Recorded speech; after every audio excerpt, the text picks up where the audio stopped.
और नेत्रों में, कर्ण में, बाहोर में बलमस्तु, ओरोर में वजोस्तु। ये क्यों कराया जाता है? हमारे पांव में वो शक्ति है जो हमें सन्मार्ग पर चला सकती है। हमारे पांव में वो शक्ति है जो हम सन्मार्ग पे चल सकते हैं। तो फिर आज व्यक्ति कुमार्गी क्यों होता चला जा रहा है? क्योंकि वो शक्तियां प्रसुप्त हैं। इसे जागृत करने के लिए उरों में ओजोस्तु, बाहोर में बलमस्तु।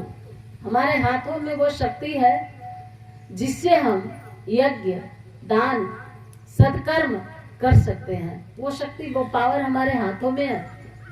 लेकिन फिर भी आज हमारे हाथों से कुकर्म क्यों हो रहा है? सदकर्म के बजाय आज व्यक्ति कुकर्म क्यों कर रहा है? क्योंकि जो वो शक्ति है ना, वो प्रसुप्त पड़ी है, जागृत नहीं है। तो बाहोर में बलमस्तु, उसको जागृत करने के लिए ये प्रक्रिया यहाँ संपन्न होती है।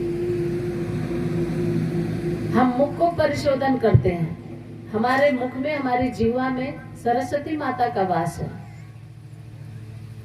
इस जीवा से हम ऐसे शब्द, ऐसे शक्तिशाली शब्द, ऐसे सत्य वचन, ऐसे मधुर वचन बोले, किसी को परेशानी हो तो हम उसकी परेशानी को दूर कर दें। ऐसी शक्ति है इसमें, जीवा में। वचन एक अमोल है, जो कोई बोले जान। अगर आप संयमित ढंग से आपकी वाणी निकल रही है तो कोई तप रहा है तो वो शीतलता का काम कर देते हैं। ऐसी वाणी बोलिए मन का आपा खोए, और उनको शीतल करे आपो शीतल हो। वो दूसरों को भी शीतल करती है। और अब जब दूसरे आप से शीतल होते हैं, दूसरे आप से प्रसन्न होते हैं, तो आपको भी उसकी प्रसन्नता मिलती है। ऐसी शक्ति हमारे जीवा में है। लेकिन ऐसी शक्ति हम प्रयोग कहाँ कर पाते हैं? क्यों नहीं कर पाते हैं? आज इतने शुगर के पेशेंट अधिक क्यों बढ़ते जा रहे हैं?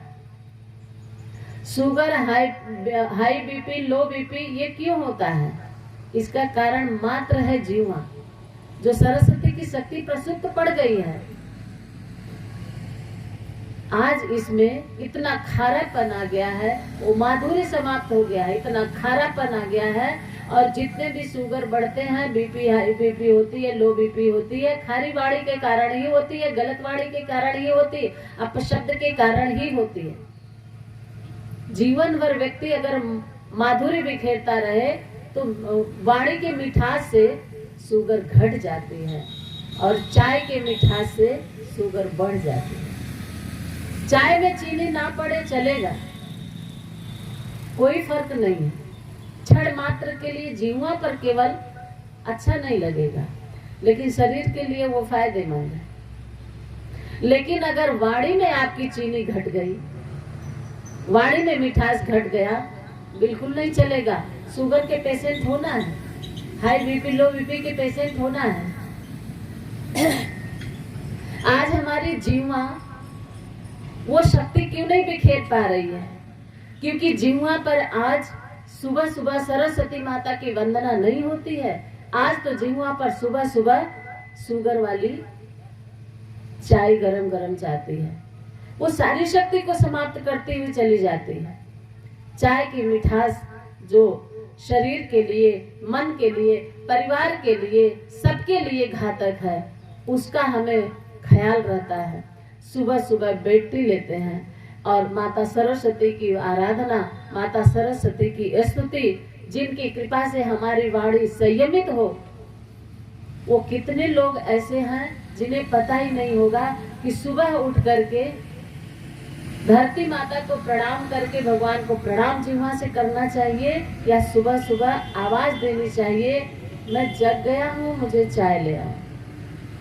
यही कारण है कि मुख को भी हम परिशोधित करते हैं। हमारी वाणी में, हमारे जीवा में वो शक्ति प्रसुप्त जो हो गई है, जो सो गई है, जो चाय के नीचे दब गई है, वो जागृत हो जाए। ये आपको यज्ञ में, गायत्री यज्ञ में हमने कहा कि अन्य यज्ञों से विशेष है गायत्री यज्ञ। ये अन्य यज्ञों की तरह नहीं है, इसमें विशेषताएं ही विशेषताएं भरी है। हर एक क्रिया में विशेषता है। और हर एक क्रियाकलाप आपके जीवन के लिए ये जीवन दर्शन है यज्ञ। जीवा को हम में माधुर्य आए, सरस्वती माता की शक्ति को जागृत करें, ये हमारे जीवा का परिशोधन, मुख का परिशोधन होता है। नेत्रों में हम जब कहते हैं अक्षरोड़ में चक्षुरस्तु, दोनों नेत्रों को ऐसे ऐसे क्यों कर लेते हैं? जब मंत्र बोला जाता है अक्षरोड़ में चक्षुरस्तु, तो हम इसको स्पर्श करते हैं मंत्र के साथ और अपने नेत्र को कैसे परिशोधित करते हैं। क्यों? हमारे नेत्र में कौन सी शक्ति है? हमारे नेत्र में वो शक्ति है जो पूरे विश्व को, आपके घर परिवार की बात छोड़ो, आपके टोले मोहल्ले की बात छोड़ो, आपके राजगढ़ और ये क्षेत्र की बात, मिर्जापुर जिले की बात छोड़ो, पूरे विश्व को अपना मित्र बना लेने की शक्ति इन आंखों में है, जिसे विश्वामित्र कहते हैं। आंखों में विश्वामित्र ऋषि का वास है। जैसे जिह्वा पर सरस्वती माता का वास है, वैसे नेत्रों में विश्वामित्र ऋषि का वास है। और विश्वामित्र किसे कहते हैं? जो पूरे विश्व को अपना मित्र बना ले, उसको विश्वामित्र कहते हैं। उनका वास हमारी आंखों में है। इन्हीं आंखों से हमें शत्रु भी दिखाई देता है और इन्हीं आंखों से हमें मित्र भी दिखाई देता है। वो शक्ति हमें हमारे आंखों के अंदर है, जो हम सबकी बुराइयों को, सबके उनके दुर्व्यवहार को अनदेखा करके उन्हें भी मित्र बना ले। एक ऋषि ने तो यहाँ तक कहा कि जहाँ देखो कि बुरे लोग हैं, तो वहाँ कुछ देर के लिए अपने जीवा को और आंखों को आराम दे दो। तो गांधी जी के 3 बंदर वाली कहानी आप लोग सुने होंगे ना? हाँ, इसीलिए तो भगवान ने ऐसा सुंदर पल्ला लगाया है, जहाँ देखो बुराई, अगर अन्याय से लड़ने की शक्ति है तो लड़ो, नहीं है तो थोड़ी देर के लिए विश्राम दे दो, आंखों को मत देखो। जिह्वा पे अगर अच्छे शब्द नहीं है तो कुछ देर के लिए मौन व्रत धारण कर लो। जब आग ही आग है तो तुम्हें जला रही, तो वो बाहर निकलेगी तो बाहर वाले को भी जलाएगी। इससे अच्छा है कि थोड़ी देर के लिए जिह्वा को आराम दे दो, मौन व्रत रख लो, तो वो आग खत्म हो जाए। जब पानी आए, जब शीतलता आए तो खोलो उसको। ये शक्ति जागृत हो जाए हमारे जीवा में, ये शक्ति जागृत हो जाए हमारी आंखों में। इसके लिए ये सत्कर्म कराए जाते हैं, ये प्रक्रियाएं कराई जाती है। ये कोई खेल खिलवाड़ नहीं है, बैठ गए इधर से हाथ उधर घुमा लिया, उधर से पांव इधर घुमा लिया, नाक छू लिया, कान छू लिया, क्या सब दर्शन है आपके जीवन का। कानों को भी हम करड़े और में श्रोतमस्तु, क्या है? कानों में किसकी शक्ति है? अगस्त मुनि की शक्ति कानों में समाई है। अगस्त मुनि, वो अगस्त मुनि जो पूरे सागर को सागर के जल को सोख जाने की क्षमता जिनके अंदर है, वो अगस्त मुनि हमारे कानों में उनका वास है। ये मनुष्य जो है ना, पूरा मनुष्य, ये पूरा ब्रह्मांड है इसका शरीर।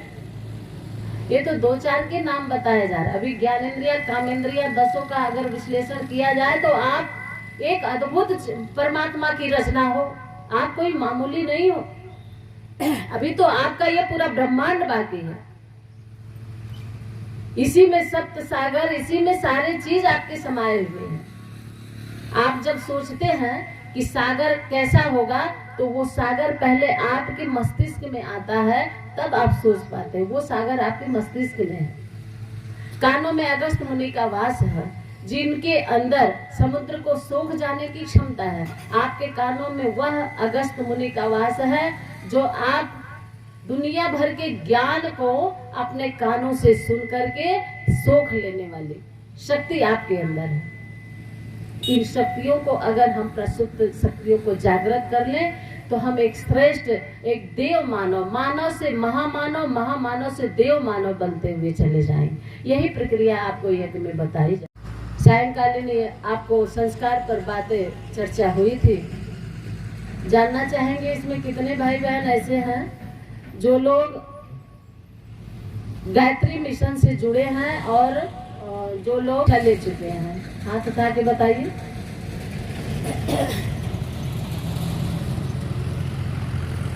संख्या अधिक है गायत्री परिवार की। अब हाथ नीचे करिए। कितने लोग ऐसे हैं जो गायत्री मिशन से नहीं जुड़े हैं, गुरु से नहीं जुड़े हैं, गायत्री मंत्र से नहीं जुड़े? वो लोग हाथ उठाएं।